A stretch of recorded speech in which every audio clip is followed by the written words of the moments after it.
Popular front എന്ന് പറയുന്ന ഭീകരവാദ പ്രസ്ഥാനത്തെ നമ്മുടെ രാജ്യത്ത് നിരോധിക്കുന്ന സമയത്ത് NIA കൃത്യമായിട്ടുള്ള റിപ്പോർട്ടുകൾ പുറത്തുവിട്ടിരുന്നു. എന്തുകൊണ്ടാണ് ഇവരെ ഭീകരവാദ സംഘടനയായിട്ട് കേന്ദ്ര സർക്കാർ പ്രഖ്യാപിക്കുന്നതെന്ന്. ഇതിലേറ്റവും സുപ്രധാനമായിട്ടുള്ള ഒരു കാര്യം എന്ന് പറഞ്ഞാൽ PFIയുടെ പ്രവർത്തനത്തിന് ഇന്ത്യ മഹാരാജ്യത്തെ മുഴുവൻ സംസ്ഥാനങ്ങളിലും അവർക്ക് സജീവമായിട്ടുള്ള പ്രവർത്തന സംവിധാനങ്ങൾ അത് ഉയർത്തിക്കൊണ്ടുവരാൻ വേണ്ടി വിദേശ രാജ്യങ്ങളിൽ നടക്കം ഒരുപാട് സാമ്പത്തികം, കോടിക്കണക്കിന് രൂപയുടെ സാമ്പത്തികം ഇങ്ങോട്ട് എത്തിക്കാനായിട്ട് ഈ ഭീകരവാദ ഗ്രൂപ്പുകൾക്ക് കൃത്യമായിട്ട് സാധിച്ചിട്ടുണ്ട്. ഇതിൽ ഏറ്റവും പ്രധാനമായിട്ട് തുർക്കി കേന്ദ്രീകരിച്ചുകൊണ്ട് പ്രവർത്തിക്കുന്ന ഒരു മനുഷ്യാവകാശ സംഘടനയിൽ നിന്ന് ഒരുപാട് പണം ഈ പോപ്പുലർ ഫ്രണ്ടിന്റെ നേതാക്കന്മാരുടെ കൈകളിലേക്ക് എത്തിയിട്ടുണ്ട് എന്നുള്ളത് തന്നെയാണ്. ഇതിൽ ഈ തുർക്കിയിലെ ഈ മനുഷ്യാവകാശ സംഘടനയ്ക്ക് ഏറ്റവും പ്രധാനപ്പെട്ട ഒരു സ്വഭാവം എന്ന് പറഞ്ഞാൽ ഇറാഖിലെയും സിറിയയിലെയും ലെബനനിലെയും എല്ലാം ISIS കേന്ദ്രങ്ങൾ കേന്ദ്രീകരിച്ചുകൊണ്ട് അല്ലെങ്കിൽ അവരുടെ നേതാക്കന്മാരിലേക്ക് മരുന്നും ഭക്ഷണവും അല്ലെങ്കിൽ ISISന്റെ പ്രവർത്തന സങ്കേതങ്ങളിലുള്ള പോരാളികൾക്ക് വേണ്ടിയിട്ടുള്ള ഒരുപാട് പണവും അല്ലെങ്കിൽ മറ്റ് സംവിധാനങ്ങളും ഒരുക്കി കൊടുക്കുന്നതിനും ഈ മനുഷ്യാവകാശ സംഘടന അത് കൃത്യമായിട്ട് ചെയ്തിരുന്നു. പക്ഷേ ഇതിലേറ്റവും നമ്മൾ മനസ്സിലാക്കേണ്ടത് ഇങ്ങനെ പല രാജ്യങ്ങളിൽ നിന്നും, തുർക്കി ആയിക്കോട്ടെ, സൗദി അറേബ്യ ആയിക്കോട്ടെ, അതോടൊപ്പം തന്നെ ഖത്തർ ആയിക്കോട്ടെ, പല രാജ്യങ്ങളിൽ നിന്നും ഈ ഭീകരവാദ പ്രസ്ഥാനമായിട്ടുള്ള പോപ്പുലർ ഫ്രണ്ടിന് പ്രവർത്തിക്കാൻ വേണ്ടിയിട്ടുള്ള സാമ്പത്തികം എത്തിയതിന്റെ കൂടെ പലസ്തീൻ കേന്ദ്രീകരിച്ചുകൊണ്ടുള്ള ഹമാസ് എന്ന് പറയുന്ന സംഘടനയുടെ നേതാക്കന്മാരുടെ കൈകളിൽ നടക്കം പോപ്പുലർ ഫ്രണ്ടിന്റെ ഇവിടെയുള്ള പ്രവർത്തനത്തിന് സാമ്പത്തികം എത്തി എന്നുള്ള രീതിയിലുള്ള റിപ്പോർട്ടുകൾ ഇപ്പോൾ പുറത്തു വരുന്നു. ഇത് പ്രധാനമായിട്ട് ഖത്തർ കേന്ദ്രീകരിച്ചുകൊണ്ടാണ് ഹമാസിന്റെ പ്രധാനമായിട്ടുള്ള അവരുടെ ഹെഡ് ഓഫീസ് ഉള്ളത്. ഈ ഖത്തറിലെ ഹെഡ് ഓഫീസിലെ ഹമാസിന്റെ തലവന്മാരുമായി ബന്ധപ്പെട്ടുകൊണ്ട് ഇന്ത്യയിലെ പോപ്പുലർ ഫ്രണ്ട് ഭീകരന്മാർക്ക് കൂടി സാമ്പത്തികം എത്തിക്കാൻ വേണ്ടിയിട്ട് അവർക്ക് സാധിച്ചിട്ടുണ്ട്. അപ്പോൾ ഇന്ത്യ മഹാരാജ്യം കൂടി ഇവരുടേതായിട്ടുള്ള ആ ഒരു നിയമത്തിന് കീഴിൽ കൊണ്ടുവരിക എന്നുള്ള 2047 ലക്ഷ്യത്തിന് വേണ്ടിയിട്ട് സാമ്പത്തികം എന്നുള്ളത് ഒരു സുപ്രധാനമായിട്ടുള്ള ഘടകമാണ്.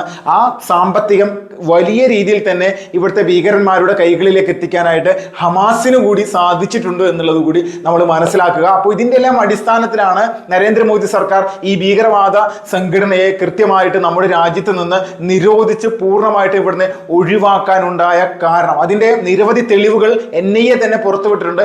13,000 ആളുകളാണ് ഇന്ത്യയിലേക്ക് ജിഹാദി ഗ്രൂപ്പുകളുടെ കൈകളിലേക്ക് പണം എത്തിക്കാൻ വേണ്ടി വിദേശ രാജ്യങ്ങളിൽ സാമ്പത്തികം തയ്യാറാക്കി വെച്ചിട്ടുള്ളത്. ഇതിൽ പല ആളുകളും ഇന്ത്യയിലേക്ക് വരാൻ വേണ്ടിയിട്ടുള്ള ശ്രമങ്ങൾ നടത്തുന്നുണ്ടെങ്കിലും അവർക്ക് പലപ്പോഴായിട്ട് ഭയമാണ്. നമ്മുടെ എയർപോർട്ടുകളിൽ വന്നു കഴിഞ്ഞു കഴിഞ്ഞാൽ ഇവരെ അറസ്റ്റ് ചെയ്യാനുള്ള എല്ലാവിധ സാഹചര്യങ്ങളും ഉണ്ട് എന്നുള്ളത് ഇവർക്ക് കൃത്യമായിട്ട് അറിയാം. അതുകൊണ്ട് മലയാളികളടക്കം പലരും തന്നെ ഇന്ന് വിദേശ രാജ്യങ്ങളിൽ തന്നെ അവരവിടെ കഴിയുകയാണ്. ആരും തന്നെ നമ്മുടെ രാജ്യത്തേക്ക് വരാതെ കുടുംബക്കാരെ അടക്കം അങ്ങോട്ട് കൊണ്ടുവന്ന് കാണുന്ന തരത്തിലേക്കുള്ള കാര്യങ്ങളാണ് ചെയ്യുന്നത്. അപ്പോൾ ഇതിന്റെ സുപ്രധാനമായിട്ടുള്ള ഒരു കാര്യം എന്ന് പറഞ്ഞാൽ ഇന്ത്യ മഹാരാജ്യത്തെ തകർക്കാൻ വേണ്ടി ശ്രമിച്ചിട്ടുള്ള ജിഹാദി ഗ്രൂപ്പുകൾക്ക് ഈ രാജ്യത്തിന്റെ ഉള്ളിൽ അവരുടെ സ്വാധീനം നശിപ്പിക്കാൻ വേണ്ടിയിട്ട് നമ്മുടെ ഭരണ സംവിധാനം കൃത്യമായിട്ട് ചലിക്കുന്നുണ്ട്. അതിൽ NIA ആണെങ്കിലും ED ആണെങ്കിലും ഇതേ രീതിയിൽ തന്നെയാണ് മുന്നോട്ട് പോകുന്നത്. കഴിഞ്ഞ ദിവസം ഒരു ഭീകരനെ ഫൈസാബാദിൽ നിന്ന് അറസ്റ്റ് ചെയ്തിരുന്നു, ഉത്തർപ്രദേശിലെ. ഈ ഭീകരന്റെ പ്രവർത്തന പദ്ധതി കൃത്യമായിട്ട് അയോധ്യയും അതോടൊപ്പം തന്നെ ഉത്തർപ്രദേശിലെ സോമനാഥ ക്ഷേത്രവും അയോധ്യയിലെ രാമക്ഷേത്രവും ഒന്നിച്ച് തകർക്കുക എന്നുള്ള ലക്ഷ്യമായിരുന്നു. ഇതുമായി ബന്ധപ്പെട്ടുകൊണ്ട് അന്വേഷണത്തിൽ ഇയാൾ ISISന്റെ സജീവ പ്രവർത്തകനാണ് എന്നുള്ളത് കൂടി തെളിഞ്ഞിട്ടുണ്ട്. അപ്പോൾ ഗുജറാത്ത് ATS ആണ് ഇയാൾ അറസ്റ്റ് ചെയ്തിരിക്കുന്നത്. അപ്പോൾ ഇതുപോലെയുള്ള പല ഭീകരന്മാരും നമ്മുടെ രാജ്യത്തിന്റെ അകത്തുണ്ട് എന്നുള്ളത് ഓരോ ദിവസവും തെളിയിക്കുന്ന തരത്തിലേക്കുള്ള പ്രവർത്തനങ്ങളായിട്ട് രാജ്യത്തെ ഭരണ സംവിധാനത്തിന് കൃത്യമായിട്ട് മുന്നോട്ട് പോവുകയാണ്. ഇതിൽ സുപ്രധാനമായിട്ട് ഭീകരവാദികളുടെ ഒരു സർവകലാശാലയായിട്ട് കേരളം മാറുന്നതിന്റെ ഒരുപാട് സൂചനകൾ നമുക്ക് ഒരുപാട് വർഷങ്ങളായിട്ട് മനസ്സിലായിട്ടുള്ളതാണ്. ഇതിൽ ഇപ്പോൾ ഈ അടുത്ത കാലത്ത് സംഭവിച്ച ഒരു കാര്യമെന്ന് പറഞ്ഞാൽ നമ്മൾക്ക് മനസ്സിലാക്കാൻ സാധിക്കും. ഹമാസിന്റെ തലവന്മാരായിട്ടുള്ള ഇസ്മയിൽ ഹനിയ അടക്കമുള്ള ആളുകളുടെ അല്ലെങ്കിൽ യഹിയ സിൻവർ അടക്കമുള്ള അതോടൊപ്പം തന്നെ ലോകത്തെ ഭീകരവാദ പട്ടികയിൽ ഹമാസിനോടും ISISനോടും കിടപിടിക്കുന്ന ഹിസ്ബുൾ മുജാഹിദിന്റെ തലവനടക്കമുള്ള ആളുകളുടെ ഫോട്ടോ പതിച്ച വലിയ ഫ്ലെക്സ് ബോർഡുകൾ ആനയുടെ പുറത്ത് എഴുന്നള്ളിക്കുന്ന തരത്തിലേക്കുള്ള നിലപാടുകൾ ഹമാസിനെ പിന്തുണക്കുന്ന ഇവിടുത്തെ ഒരുപാട് ആളുകൾ ചെയ്തു എന്നുള്ളത് നമ്മൾ കണ്ടതാണ്. ഇതിന്റെ വീഡിയോ സഹിതം ഫോട്ടോ സഹിതം മാധ്യമങ്ങളിൽ വലിയ വൈറലായിരുന്നു. അപ്പോൾ നമ്മൾ ചിന്തിക്കുക, ഹമാസിന്റെ പണം നമ്മുടെ നാട്ടിലേക്ക് എത്തിയിട്ടുണ്ട് എന്നുള്ളത് നമ്മളെക്കാൾ കൂടുതൽ അവർക്ക് മുന്നോടിയായിട്ട് തന്നെ, ഒരുപാട് നാൾക്ക് മുന്നോടിയായിട്ട് തന്നെ അവർക്ക് മനസ്സിലായിട്ടുള്ളൂ. അതിന്റെ പേരിലാണ് ഇവർ ഹമാസ് പ്രേമം വലിയ തരത്തിൽ കാണിച്ചുകൊണ്ടിരിക്കുന്നത്. ഹമാസിന്റെ പണം സ്വീകരിക്കുന്ന ഭീകരവാദികൾ ഹമാസിനെ അല്ലാതെ ഇവിടുത്തെ മറ്റേതെങ്കിലും സംഘടനകളെ പിന്തുണക്കുമോ? ഹമാസിനെ ഇവർ ഒരു പോരാളി സംഘടനയാക്കി കണക്കാക്കുന്നത് പൂർണ്ണമായിട്ടും അവർക്ക് കൂടി എത്തുന്ന പണം നമ്മുടെ രാജ്യത്തേക്ക് ഈ ഭീകരവാദികളുടെ കൈകളിലേക്ക് എത്തിക്കാൻ വേണ്ടിയിട്ട് നിരന്തരമായിട്ട് ശ്രമിക്കുന്നതിന്റെ ഭാഗം തന്നെയാണ്. നമ്മൾ ചിന്തിക്കുക, മനസ്സിലാക്കുക, നമ്മുടെ കേരളത്തെ ഇതുപോലെ ഭീകരവാദികൾക്ക് പിന്തുണ ലഭിക്കുന്ന തരത്തിലേക്കുള്ള ഒരുപാട് സംവിധാനങ്ങൾ ഒരുക്കാൻ വേണ്ടി അവർ നിരന്തരമായിട്ട് ശ്രമിക്കുന്നുണ്ട്. ഈ ജിഹാദികൾ ഓടിക്കുന്ന വാഹനങ്ങളുടെ അല്ലെങ്കിൽ അവരുടെ ടിപ്പറുകൾ, ലോറികൾ, ഇതുപോലുള്ള പല കാര്യങ്ങളിലും ഇതുപോലെയുള്ള ഭീകരന്മാരുടെ പേര് എഴുതി വെക്കുന്ന തരത്തിലേക്കുള്ള കാര്യങ്ങൾ മുന്നോട്ട് വരുന്നുണ്ട്.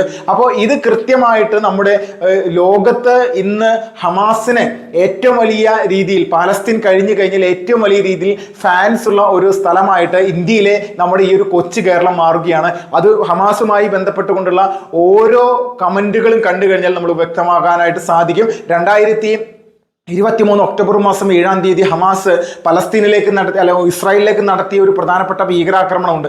ആ ഭീകരാക്രമണത്തിന്റെ പശ്ചാത്തലത്തിലാണ് കഴിഞ്ഞ ഒരു വർഷത്തിന് അല്ലെങ്കിൽ 1.5 വർഷമായിട്ട് ഈ പറയുന്ന ഹമാസും ഇസ്രായേലും തമ്മിൽ വലിയ യുദ്ധമുണ്ടാവുകയും അത് ഇപ്പോൾ ഒരു ശമിച്ചു നിൽക്കുന്ന അവസ്ഥയിലൊക്കെ ആണെങ്കിൽ പോലും ഇങ്ങനെ ഒരു സിറ്റുവേഷൻ ഉണ്ടാകാൻ കാരണം ആ ഒരു ഭീകരാക്രമണമാണെന്നുള്ളത് നമ്മൾക്ക് വ്യക്തമായിട്ട് അറിയാം. അപ്പോൾ ഇതുപോലെയുള്ള കാര്യങ്ങൾ നമ്മുടെ ലോകത്ത് നടത്തുന്നതിനായിട്ട് മുൻപന്തിയിൽ നിന്ന ഒരു ഭീകരവാദ സംഘടനയെ നമ്മുടെ കേരളത്തിൽ അതിന് കൃത്യമായിട്ട് പിന്തുണ വരുന്നുണ്ടെങ്കിൽ പോപ്പുലർ ഫ്രണ്ട് അടക്കമുള്ള ISIS അടക്കമുള്ള ലഷ്കർ-ഇ-തൊയ്ബ അടക്കമുള്ള പല ഭീകരവാദ സംഘടനകൾക്കും വ്യക്തമായിട്ടുള്ള സ്വാധീനം നമ്മുടെ ഈ ഒരു കൊച്ചു കേരളത്തിലുണ്ട് എന്നുള്ളത് തർക്കമില്ല.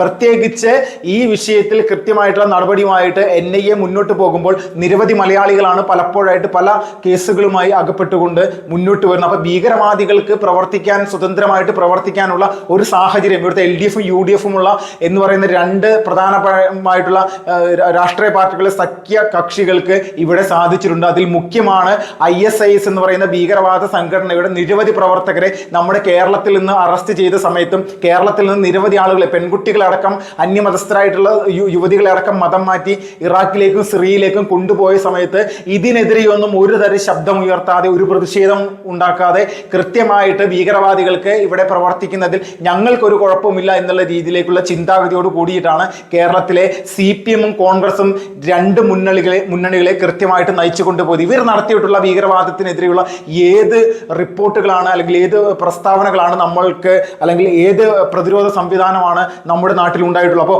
മതേതരത്വം എന്ന് പറഞ്ഞുകൊണ്ട് ഭീകരത വളർത്തിയെടുക്കാൻ വേണ്ടിയിട്ടുള്ള ഒരു രാജ്യമായിട്ട് അല്ലെങ്കിൽ ഒരു സംസ്ഥാനമായിട്ട് നമ്മുടെ കൊച്ചു കേരളം മാറുന്ന ഒരു സ്ഥിതിവിശേഷത്തിന് പ്രധാനപ്പെട്ട ഉത്തരവാദികൾ ഈ രണ്ട് മുന്നണികളാണെന്നുള്ള തർക്കമില്ല. അപ്പോൾ നമ്മൾ ഏറ്റവും പ്രധാനമായിട്ട് കേരളത്തിലെ മതേതരത്വത്തിന്റെ പേര് പറഞ്ഞുകൊണ്ട് ഇതുപോലെയുള്ള സംഘടനകൾ നമ്മുടെ നാട്ടിലുള്ള ആളുകളെ പറ്റിക്കുന്ന ഒരു യാഥാർത്ഥ്യം നമ്മൾ തിരിച്ചറിയണം. ഭീകരവാദികൾക്ക് പ്രവർത്തിക്കാൻ വേണ്ടി വിദേശ രാജ്യങ്ങളിൽ നടക്കം കൃത്യമായിട്ട് വലിയ സാമ്പത്തികം നമ്മുടെ ഈ ഒരു കൊച്ചു കേരളത്തിലേക്ക് വരുന്നുണ്ട്.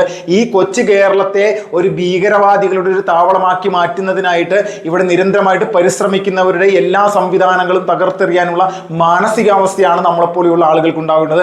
അതുകൊണ്ട് സംസ്ഥാന സർക്കാരും പ്രതിപക്ഷ പാർട്ടികളും ഇവിടെ ഭീകരവാദികൾക്കെതിരെ കൃത്യമായിട്ടുള്ള നിലപാട് സ്വീകരിക്കാൻ തയ്യാറാവണം. അത് തയ്യാറാകാത്തതിന്റെ പേരിൽ ഇവർക്ക് പല പരിപാടികളും ഓപ്പറേറ്റ് ചെയ്യാൻ സാധിക്കുന്നു. എങ്ങനെയാണെങ്കിലും കേന്ദ്ര സർക്കാരുമായി ബന്ധപ്പെട്ടുകൊണ്ട് NIA-യും ED-യും എല്ലാം അവരുടെ പ്രവർത്തന റിപ്പോർട്ടുകളുടെ കൃത്യമായിട്ടുള്ള ഒരു സ്വാധീനം അത് ഇവിടെ ഭീകരവാദികളുടെ പ്രവർത്തനത്തെ തടയാനായിട്ട് സാധിക്കുന്നുണ്ട്.